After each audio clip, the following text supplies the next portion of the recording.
Sleep, is he? The ploughing plonker. Break me pearlies on this blasted pit-ridden tract.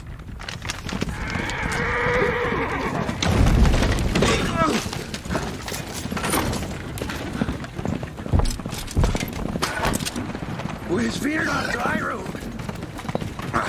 Oi! The devil's out there! Just running from!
Salt.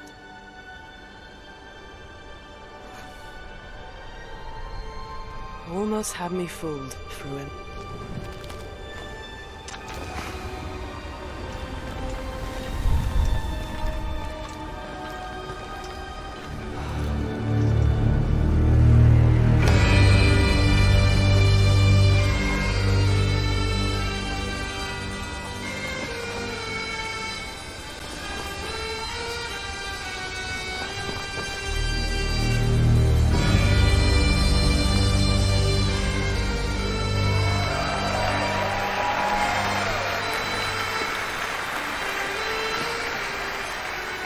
Thank you. Thank you, everyone, and welcome to the State of Unreal at Unreal Fest Orlando. We're here to show you what's next with Unreal Engine and so much more. We are thrilled that you're able to join us. Thank you. But first things first, I'm here with Sebastian and Kytek from CD Projekt Red. We have a lot to talk about. Hey, guys. Hey. Thank you, Wyatt. Thank you, Wyatt, and hello, everyone. With The Witcher 4, we're stepping things up.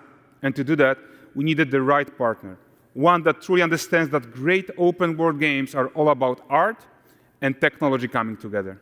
Yeah, and look, our goals are completely aligned here. And around the launch of UE5, your awesome team at CD Projekt Red announced a collaboration to make open-world development in Unreal even better. And it's an opportunity, we just couldn't pass it up. So we've been working on a technical demo together to achieve just that. I think we should take a look at it. You guys ready? Born ready. Kytek is going to play the build for us. Sure, let's do it.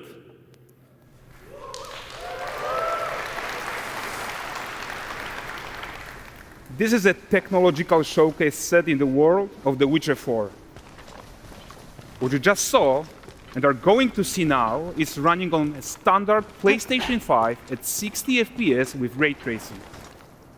So in the game, you'll be playing as Ciri, a professional monster slayer, a witcher. She explores the world and hunts down monsters for coin. The region we are in is called Kovir, and you'll get to explore it in a game. Right now, Ciri is investigating a monster, and after gathering new clues, she is heading back to a nearby village.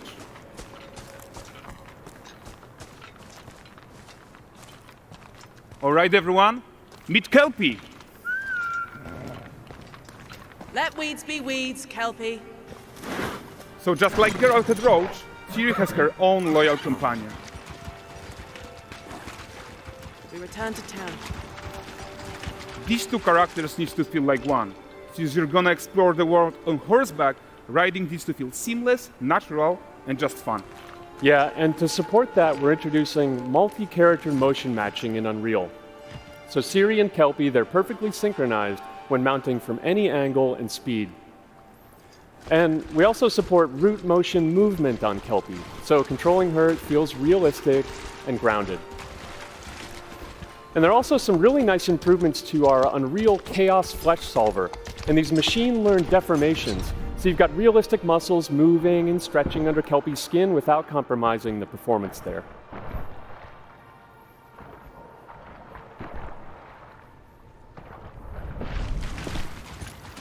So let's leave Ciri behind for a second and talk about the world itself. So much of the Witcher world is natural, organic, especially Kovir with its dense forest and wild nature. Yeah, and wild nature is hard. And with nanite geometry, we've freed artists from so many of their old constraints. But we don't want to rest until everything we do in Unreal has that same spirit of freedom. There's always more work to do. And foliage is a huge piece of that puzzle. So we are excited to introduce nanite foliage. And in order to achieve gorgeous foliage density everywhere, while still being memory efficient, fast to render, we believe that a new idea was needed. So instead of the same card approach we've been using for the past 20 years, artists should be free to take a nanite approach to foliage, modeling every single leaf and pine needle. And the old LOD tricks of the past, they needed a complete rethink. And in their place, it's a new adaptive voxel representation in nanite. It's volumetric, it's fully 3D, it is super fast to render. And these dense clusters of triangles turn into these cubes, which at a distance, they're no larger than a pixel, and they react to the changing light of our dynamic sun and our shadows, and they allow artists to render whatever amount of foliage is needed to achieve their vision without compromise. And no compromise means how ambitious we are when it comes to bringing our vision to life with incredible visuals. But more than that, together with Epic, we created faster way to load the world. We can now bring in more content more quickly for the smoothest possible experience as we fly down to catch up with Ciri.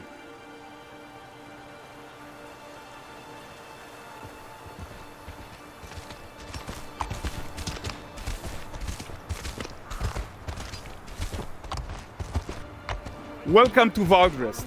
So Valdrest is a port town, a hub for fishing, trade and mining. It's one of those places where you can meet shady characters or overhear gossip from other lands. It's also where Ciri took on her current contract. High-tech, let's leave Kelpie here and explore the marketplace and food. I'm so excited we can finally show you some of this stuff. Let's see what Valdrest has to offer. Not her again. Not even at the land Exeter Fair. Now, 9 gazes while I present him with a fish. For the furry rascal will often wait, and the fair's weight grants good fortune. Witcher here, have they?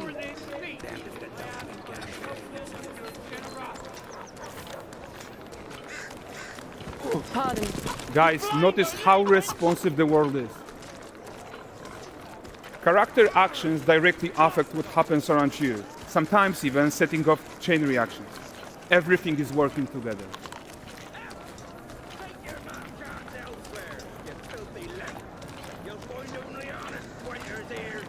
Oh, look at this poor gentleman being taught how to fly by an angry innkeeper.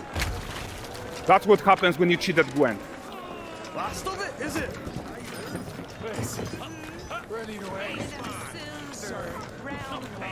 Jingling the purse.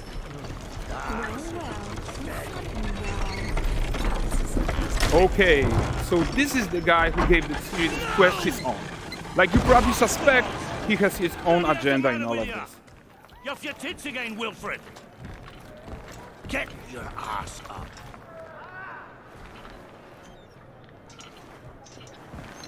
A typical day's toil. Who in? With Churres. What news of my wagons? No eternity is taking that damn salt to arrive. I found them. And, well, suffice to say, they'll not reach you. As for the salt, I found not one speck. I presume this comes as no surprise to you. Now. Kavir's smuggling trade is of no concern to me. Shush. The manticore that flattened your cart and devoured your men? Quite the opposite. Manticore? No, them winged hellspawn dwell in the arse end of Creighton. Not here. While Siri decides what to do about that merchant, let's take a look at the character technology that powers this marketplace. Why don't we listen in on these fishmongers? They're selling their wares, chatting up customers. Morning, catch this is. Won't find none fresher. Rugged me ladies after one of Curse. Get this cleaned and gutted for you. You mind, dearest? Into seeing something more. Got mackerel, cod, all Brexit's finest. And there is tons of tech at play here, even in this simple market stall. Metahuman tools, improved Unreal smart objects, chaos cloth, and more. Yeah, and all of this exists to make sure that the gap in quality between Siri and NPCs is as small as possible. Yeah, and closing that gap, it's not just about fidelity, right, but also authenticity. They should react to changes in the world around them. But the prisoner in Pillory isn't exciting enough for Valdrest. Let's grab everyone's attention with a circus.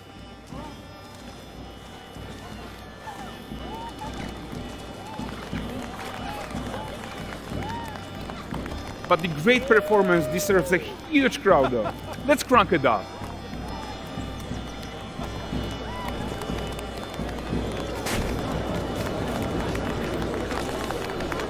So you are seeing tons of optimizations here to many of Unreal systems, including an entirely new Unreal animation framework, allowing us to fit easily in our 60 FPS budget, not just in rendering, but also with room to spare on the game thread. Over 300 animated skeletal mesh agents all going about their business. And the whole point is to leave breathing room for developers like you to introduce the gameplay and the systems that your players expect, empowering you to make your worlds come to life without Unreal standing in your way. You are right, and that's the open world RPG that we're making. But before we wrap up, how about one final check-in with Siri?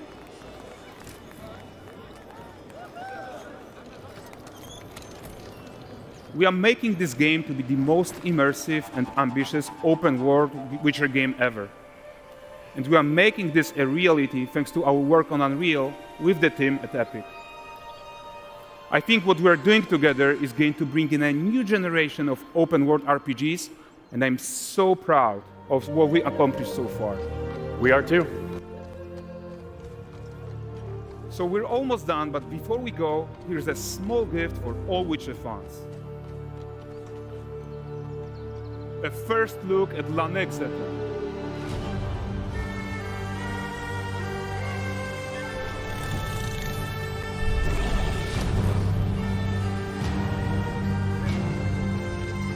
Onward, Kelpie. With what?